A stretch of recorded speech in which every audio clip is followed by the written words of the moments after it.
The Grand Canyon. We know it so well in Arizona. I mean, it's on our license plates, after all. We know them for two rims, right? The North Rim and the South Rim.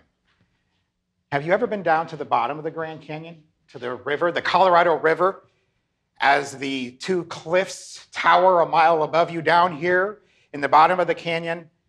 The Colorado River is doing its slow, steady work across the millennia, carving the canyon ever deeper. But most of us know it from the rim, probably from the South Rim. Now, when you stand on the South Rim of the Grand Canyon, can you see people over on the North Rim? Can you shout at them and they hear what you're saying? Are there people over there listening, waiting to hear what you have to say from the South Rim? Yet, those of you who have been there know that's a silly idea. But in fact, the Grand Canyon could be considered a metaphor for the condition of political discourse in America today. We have a political system where people stand on one rim of the canyon or the other. They have a lot to say. They say it very loudly. Maybe they even think somebody is standing on the other side of the canyon listening to them. But the work we need to do as a people is down on the river. The steady march of human progress requires that we be down on the river listening to one another, not up on the rim shouting at one another. For the past year, I've been traveling across Arizona trying to convince my fellow Arizonans that it doesn't have to be this way. The Grand Canyon should not be a metaphor for the way we govern ourselves. I've been joined in this quest by Paul Johnson. Paul is a former mayor of Phoenix, known for his streak of independence and defying expectations. When he was 23 years old, Paul ran for office for the first time. He was a Democrat running in a city council district represented by a very popular incumbent Republican. He was too young and foolish to realize he wasn't supposed to run that year, let alone think he could win. But Paul did something that made a difference. He knocked on every door in the district, not just on the doors of Democrats who'd be likely to agree with him, but on every door. And he didn't debate the people when they answered the door. Rather, he listened. He listened to their dreams and concerns. Republicans, Democrats, Independents, it didn't matter. And Paul would go on to win that election. He would go on to run for mayor, running in the same way. And during all of his years in local government, he never forgot the lesson he learned in that very first election. How important it is to listen to everyone. It made him a better council member, a better mayor. And then he decided to step up and run for governor of Arizona. Now, unlike our local elections in Phoenix, when you run for a statewide election, you first have to run in a partisan primary election. For Paul, the Democratic primary. So he started, and he had opposition in that primary. So he goes out and he starts sharing his ideas, just like he did in local politics, and his ideas were getting some pretty good publicity. And then it came time to talk about his ideas for improving education. And he was first sharing his ideas with his advisors, who were all Democratic advisors, about what he wanted to say about education. They said, whoa, Paul, you can't put those ideas out there. Or his pollster said, let me at least first take a poll to find out how the public will react. And this is what they found. If he were running in the general election in the fall, where he'd face all the voters, his ideas about education were in fact pretty popular. But he first had to face the Democratic voters in the primary. And as Paul says, he couldn't get elected dog catcher with those numbers. Now, Paul would like to tell you that he stood by his ideas, put them out there anyway, because that's what he believed in, but he didn't, because he wanted to win. And they told him, if you want to win, you have to toe the Democratic Party line. Now, he would actually lose the election anyway. Paul would go on and get the nomination 4 years later, but lose the general election. He was then done with politics. He became an independent after that, and today is committed to reforming the system that created these perverse incentives in his run for statewide office. Paul witnessed both the best and the worst that our system of politics and government has to offer. When he was acting in the interests of everyone, he felt like he was always doing the right thing. And he acted in the interests of everyone because he listened to everyone. Because in those elections, he faced every voter. He listened to people.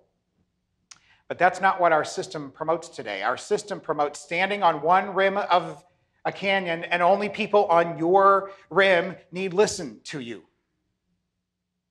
Now, you may be listening to me talk about this and say, Patrick, come on, it's always been this way, really. I mean, this is the way politics and government works. It's just politicians talking and not listening. Isn't that the way it works? Well, the fact is that's not the way it's supposed to work. That's not what our founders had in mind 230 years ago when they created this system of self-governance. I want to share with you, and by the way, it has not always been this way. So I'm going to share with you two charts. The first chart represents the voting record of the United States Senate in 1989. Each dot on this chart represents one of the 100 members of the US Senate. If it is a red dot, it means they are a Republican. If it's a blue dot, it means it's a Democrat. If the dot is over to the left side of the chart, it means they have a fairly liberal voting record. And if the dot is toward the right side, it means they have a fairly conservative voting record. And as you can see on the chart, they kind of cluster in the middle. I mean, you have conservative Democrats, you have liberal Republicans. It gets almost kind of purple in the middle. Now remember, this is 1989. This is after 8 years of the Reagan presidency and conservative ideology being fairly dominant in Washington, yet they could still find a way of working together. This is the same chart in 2013. And if we could update it for 2015, it would probably be even more stark. No longer is there such a thing as a conservative Democrat or a liberal Republican. The most conservative Democrat is more liberal than the most liberal Republican. This chart illustrates the Grand Canyon that is our politics and government today. But as I said, it doesn't have to be that way. Now, I have been traveling all over the state, and I'm concerned about the condition of these politicians. But what I'm really concerned about is that that problem has infected us as citizens. So last summer, one hot Phoenix morning, I arrived at one of these civic clubs, you know, Rotary Club, Kiwanis Club, these types. This is a lot of the places I've been in the last year, and to give my usual speech. And when I arrive, there's only about 10 people there, and it's not just because it's summer in Phoenix. I mean, I'm looking at this group, and well, demographically, biologically, I don't think this group's going to be around a lot longer. Now, I'm not saying that to be cruel. I'm trying to paint a picture here of these are kind of older folks that I would think, you know, the greatest generation, maybe some older boomers that I would think are likely to be fairly tolerant of a speaker who comes in with some new ideas. I mean, maybe I have a bias here, but if it's a bunch of sort of, you know, upstart radical 20-somethings, maybe they would be not so kind, but these folks are going to listen, right? Well, I begin my usual 20-minute speech, and I don't get the first sentence out before one of the members of the group, I'm going to call him Bob. I don't know what his name was, but I'll call him Bob. Bob literally begins talking on top of me. He starts telling everybody that what I have to say is a bunch of hogwash. Now, I forge ahead, and Bob literally keeps talking at the same time as me. I don't even know if anybody's hearing a word I'm saying, because Bob is just telling everybody how wrong I am. Finally, I abandoned my speech. I figured maybe if I take questions from people, I'll somehow get my message out there. And of course, Bob uses question time to continue sort of bashing me.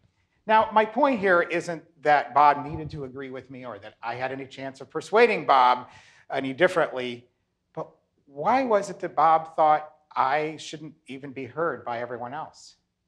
Because Bob is taking his cues from the political dialogue that surrounds us today. And that's why people are so turned off and alienated from our system today. Did you know that in Arizona today, the largest group of registered voters is independents? Now, that doesn't mean there's an independent party. That means that the 1.2 million Arizonans that are independents choose not to affiliate with a political party. And that trend is growing. Today, when young people turn 18, more than half of them are registering as independents.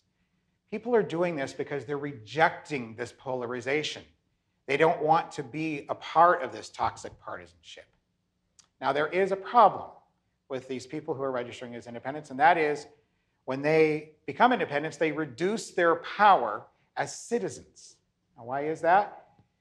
Because the political process, the very rules of the game in our politics and government are controlled by the two major political parties, and they don't really want independents participating.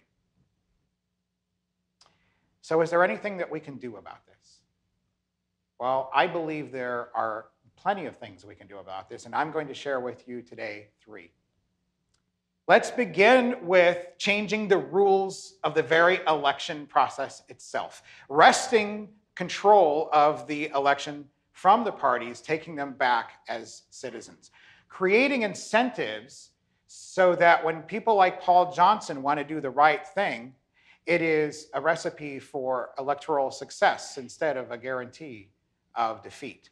One way of doing this is to create an open primary system, one that levels the playing field for all the candidates and all the voters and requires that all candidates face every voter in every election, just like Paul did in that first city council race so many years ago.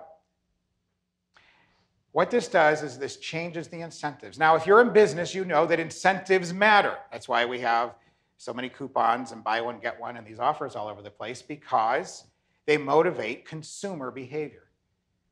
Well, with election reform, we're changing the incentives for candidates for office and elected officials so that they will get down in the river and do the work that's required for the steady march of human progress and not stay up on the rim shouting.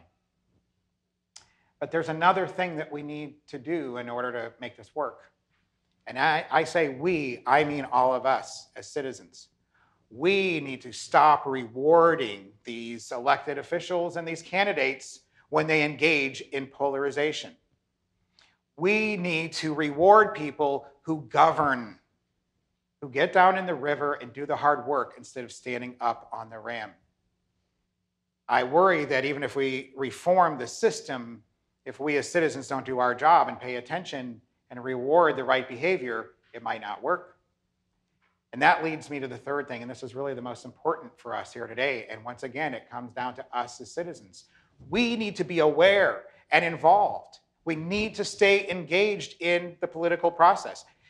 The most worrying statistic today is the decline in voting trends. People are not voting. They're dropping out of the system. The greatest threat to democracy occurs when citizens opt out of the system. They don't believe in it anymore because they believe that democracy is not working for them. But when they do that, they lose the very democracy they wish they had.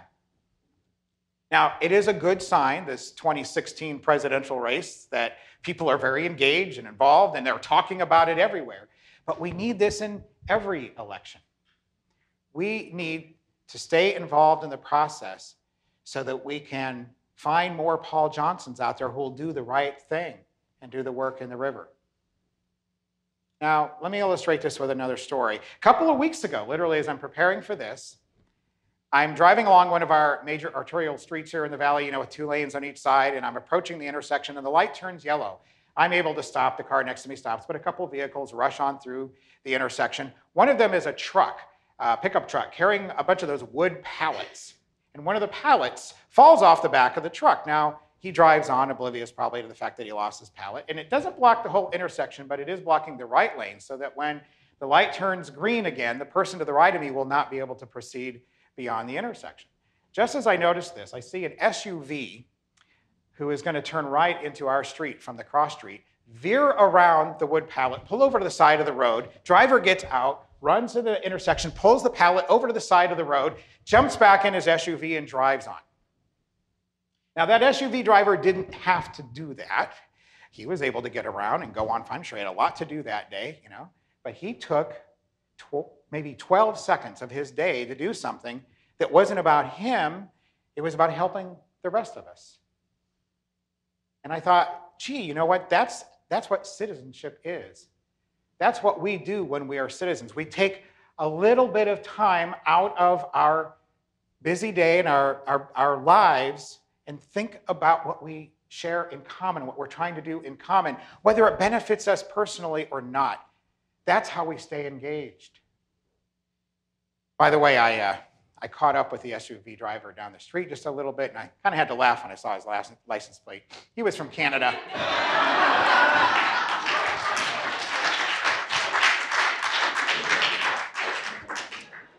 But that SUV driver represented the best in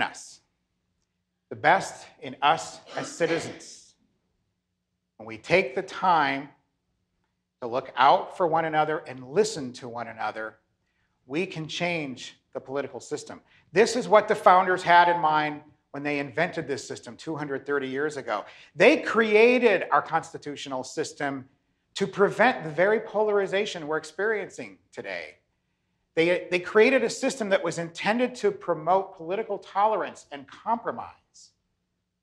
Well, we need to heed their advice. The Constitutional Convention was held behind closed doors, and when it ended, Benjamin Franklin came out of the room, and a woman approached him and said, "So, Dr. Franklin, what did you all create in there, a monarchy or a republic?" And Franklin said, "A republic, madam, if we can keep it."